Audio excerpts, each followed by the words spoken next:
ফিলিস্তিনের অবরুদ্ধ গাজায় হামাসকে উৎখাত আর তাদের কবল থেকে জিম্মি উদ্ধারের নামে ইসরায়েলের নির্বিচার হত্যাযজ্ঞ চলছেই। ইসরায়েলি বাহিনীর লাগাতার হামলায় প্রতিদিনই দীর্ঘ থেকে দীর্ঘতর হচ্ছে লাশের মিছিল।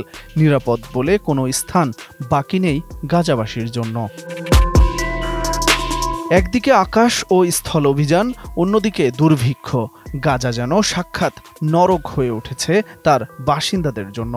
যে যৎসামান্য ত্রাণ দেওয়া হচ্ছে ক্ষুধাপীড়িত গাজাবাসীকে, তা নিয়ে মিলেছে ভয়ঙ্কর তথ্য। নাজুক হয়ে পড়া এই ক্ষুধার্ত জনগণের জন্য বিতরণকৃত ত্রাণে পাওয়া যাচ্ছে মরণঘাতী মাদক। মার্কিন ত্রাণ কেন্দ্রগুলোর বিতরণ করা আটার ব্যাগে বিপজ্জনক অক্সিকোডনের অস্তিত্ব পেয়েছে বলে দাবি করেছে গাজার সরকার, যা সাধারণত ক্যান্সার রোগীদের জন্য ব্যথানাশক হিসেবে ব্যবহৃত হয়, কিন্তু অত্যন্ত আসক্তিকর এবং অতিরিক্ত গ্রহণে জীবন হুমকির মুখে ফেলে দিতে পারে। গাজা সরকারের মিডিয়া অফিস থেকে দেওয়া এক বিবৃতিতে জানানো হয়, এখন পর্যন্ত 4 জন নাগরিকের সাক্ষ্য গ্রহণ করা হয়েছে, যারা সরাসরি আটার ভেতরে এই বড়িগুলো খুঁজে পেয়েছেন।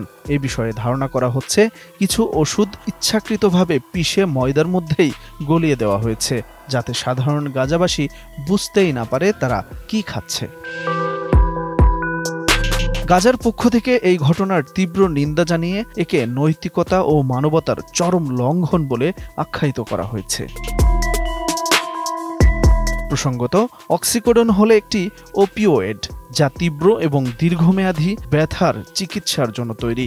মূলত ক্যান্সার রোগীদের এই ওষুধ দেওয়া হয়। ওষুধটি অত্যন্ত আসক্তিকর, শ্বাসকষ্ট এবং হ্যালুসিনেশনের পাশাপাশি জীবনও হুমকির মুখে ফেলে দিতে পারে এই মাদক।